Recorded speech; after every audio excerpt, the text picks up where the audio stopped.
तिरुकुरल सूक्ति सौरभम ये तिरुकुरल नाम के एक ग्रंथ से लिया गया है जो तिरुवल्लुवर नाम के एक महान कवि ने लिखा है।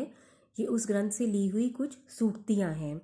तो सबसे पहली है, पिता यच्छति पुत्राय बाल्ये विद्याधनं महत् पिता अस्य किं तपस्तेपे इति उक्तिस्तत्कृतज्ञता। पिता यच्छति पिता देता है, पुत्राय पुत्र को, बाल्ये बचपन में, विद्या धनम महत महान विद्या का धन, पिता अस्य इसके पिता ने, किम तपस्ते पे क्या तपस्याएं की हैं, इति उक्ति ही इतना कहना ही, तत्कृतज्ञता उसकी कृतज्ञता है। एक पिता अपने पुत्र को बचपन में महान विद्या का धन देता है। उसके पिता ने क्या तपस्याएं की हैं, कितनी मेहनत की है, इसको कहना ही, उसको एक्नॉलेज करना ही उसकी कृतज्ञता है। उस पिता के लिए थैंकफुलनेस दिखाना है। यहाँ पर ये महत शब्द इम्पॉर्टेंट है। महत शब्द जो है इसका मतलब है महान। हिंदी में महान शब्द ही आता है, चाहे पुल्लिंग हो चाहे स्त्रीलिंग हो, लेकिन संस्कृत में जो विशेषण होता है वो विशेष्य के अकॉर्डिंग चेंज होता है। तो यहाँ पे क्या होता है कि जब कोई पुल्लिंग के शब्द का विशेषण होता है तो वो बन जाता है महान, जैसे भवान शब्द होता है। और अगर किसी स्त्रीलिंग के शब्द का विशेषण होता है महान, तो वो बन जाता है महती, जैसे भवती होता है। और अगर कोई नपुंसकलिंग के शब्द का विशेषण होगा तो नपुंसकलिंग में हमने जगत शब्द देखा है, तो वो नपुंसकलिंग का तकारांत शब्द है। तो वो उस केस में क्या होता है कि महत महान वर्ड जो है वो महत बन जाता है। तो अब यहाँ पर ये महान क्या है, विद्या का धन, तो धन नपुंसकलिंग है, इसलिए वो जो महान शब्द था वो क्या बन गया, महत, मतलब इसका महान ही है, तो ये इसका विशेषण है।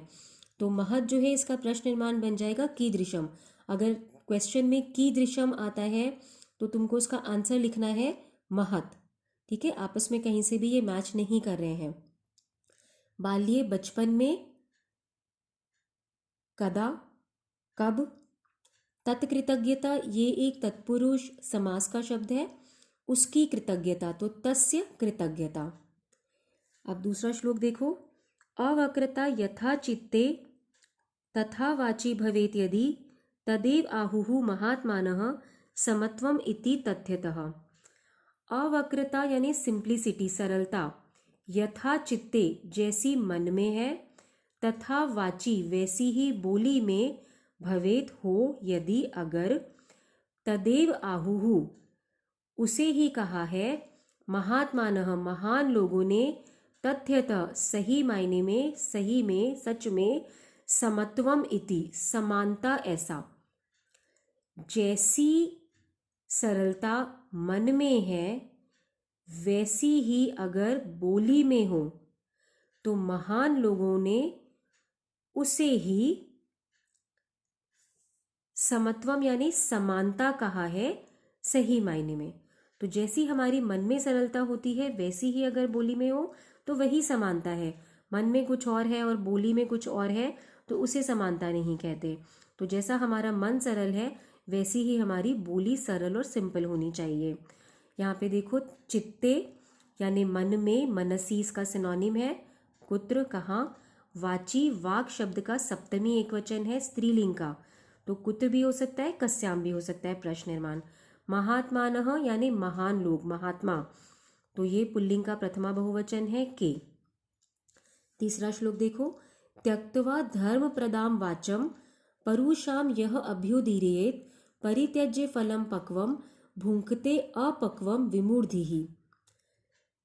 धर्म प्रदान वाचम त्यक्त्वा धर्म प्रदान करने वाली बोली को छोड़कर, परुषाम कठोर बोली को, यह अभ्युदीरिये जो बोलता है, विमूढ़िः वह मूर्ख है, परित्यज्य फलम पक्वम छोड़कर फल पका हुआ, भुंक्ते अपक्वम खाता है, अपक्वम यानी कच्चा। तो जो धर्म प्रदान करने वाली धर्मनिष्ठ मधुर बोली को छोड़कर कठोर बोली को बोलता है वह मूर्ख इंसान है जो पके हुए फल को छोड़कर कच्चा फल खाता है। तो हमेशा अच्छी मीठी बोली बोलनी चाहिए। यहाँ पर ये जो वाचम शब्द है ये वाक शब्द का द्वितीय एकवचन है, जो यहाँ पर सप्तमी एकवचन था। तो इसका प्रश्न निर्माण काम, धर्म प्रदाम और परुषाम उसी बोली के विशेषण हैं, तो इसलिए इन दोनों का प्रश्न निर्माण हो गया कीदृशी। धर्म प्रदान करने वाली को छोड़ता है और कठोर बोली को बोलता है। विमूढ़ शब्द का मतलब है मूर्ख, तो इसका प्रश्न निर्माण है सिंपली कहा। अब तीसरा श्लोक देखो, विद्वांसः एव लोके अस्मिन् चक्षुष्मन्तः प्रकीर्तिताः अन्येषां वदने ये तु ते चक्षु नाम्नि मते। लोके अस्मिन् इस संसार में, विद्वांसः एव विद्वान ही, चक्षुष्मन्तः प्रकीर्तिताः आँखों वाले कहे गए हैं, अन्येषां वदने ये दूसरों की आँख पर जो ये दोनों, तू तो, ते वे दोनों, चक्षुर नामनी मते नाम की आंखें मानी गई हैं। मतलब इस संसार में विद्वान ही आंखों वाले कहे गए हैं। दूसरों के मुख पर ये दोनों क्या आंखें, वो दोनों तो, ये जो दोनों आंखें दिखती हैं वो दोनों तो नाम की आंखें मानी गई हैं। यानी विद्वानों को ही सही मायने में आंखों वाला कहा गया है। यहाँ पर एक शब्द देखो चक्षुष्मन्तः, ये है मतु प्रत्यय का शब्द। आंखों वाले कैसे हैं? आंखों वाले कौन है? आंखों वाले विद्वान, तो विद्वांसः के बहुत सारे विद्वान, चक्षुष्मन्तः कीदृशाः, वदने मुखे का सिनोनिम है कुत्र। अब पांचवा श्लोक देखो, यत् प्रोक्तम येन केन अपि तस्य तत्वार्थ निर्णयः कर्तुं शक्यः भवेद्येन स विवेक इति रीतः। यत् प्रोक्तम जो कहा गया है, येन केन अपि जिस किसी के भी द्वारा, तस्य उसका, तत्वार्थ निर्णयः तत्व के अर्थ का निर्णय, तत्वार्थ निर्णय उसका जो एक्चुअल मीनिंग है उसका डिसीजन, उसके एक्चुअल मीनिंग को समझना, कर्तुम शक्यः भवेत् करना पॉसिबल होता है, येन भवेत् प्लस येन जिससे, सह विवेक इति ईरितः वह विवेक ऐसा ईरितः कहा गया है। कथितः का सिनोनिम हो सकता है ये, तो वह विवेक कहा गया है। मतलब जब भी कोई कुछ कहता है तो कुछ उसके शब्दों से मीनिंग निकलता है और कुछ उसका अंडरलाइंग मैसेज होता है कि वो एक्चुअली क्या कहना चाह रहा है। तो जो भी कोई कुछ कह रहा है उसकी एक्चुअल मीनिंग को हम जिससे समझते हैं वह क्या होता है, वह हमारा विवेक होता है। यानी जो हमारा सही और गलत को समझने की जो हमारी शक्ति है उसे हम कहते हैं विवेक। अब छठवां श्लोक देखो, वाक्पटु धैर्यवान मंत्री सभायाम अपि अकातरः स केनापि प्रकारेण परैः न परिभूयते।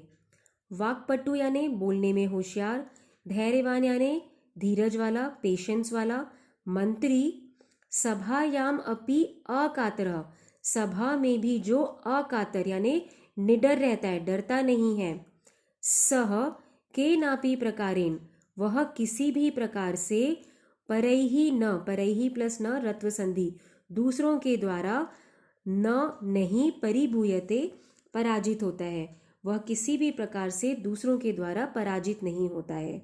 यानी ऐसा मंत्री जो सभा में निडर होता है, बोलने में होशियार होता है और पेशेंस वाला होता है, वह किसी भी प्रकार से दूसरों के द्वारा अपमानित नहीं होता है।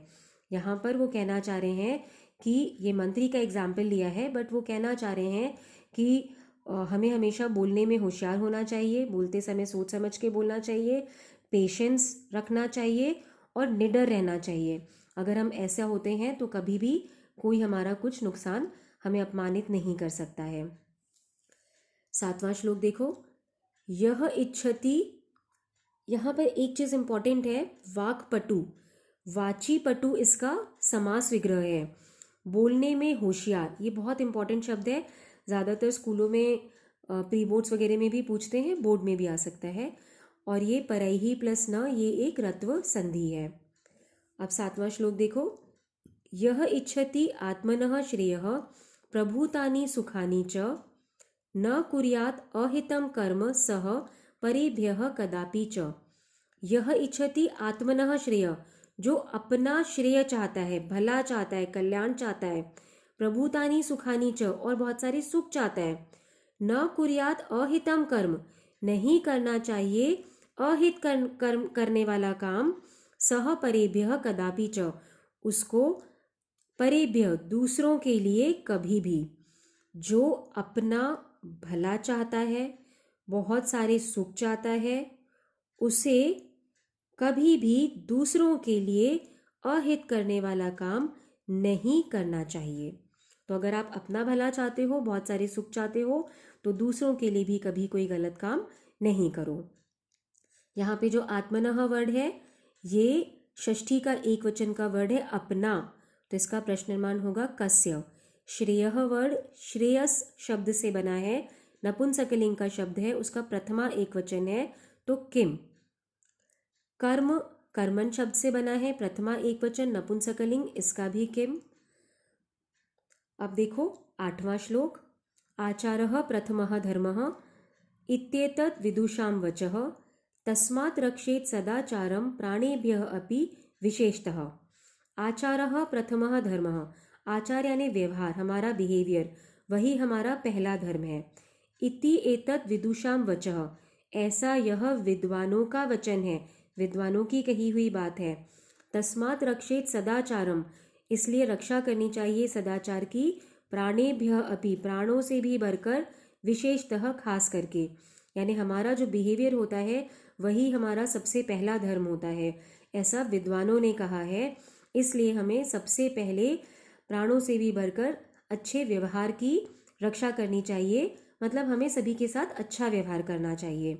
यहाँ पे विदुषाम जो शब्द है, षष्ठी का बहुवचन केशाम, ये जो वचः शब्द है वचस शब्द से बना है, और ये भी नपुंसकलिंग का शब्द है, और ये उसका प्रथमा एक वचन है, तो इसका प्रश्न निर्माण हो जाएगा किम। और ये सदाचारम जो वर्ड है, ये सदाचारः वर्ड है, पुल्लिंग का है, इसलिए इसका प्रश्न निर्माण कम, क्योंकि कभी इसको किम से कंफ्यूजन हो सकता है। तो ये 8 श्लोक हैं इस चैप्टर के।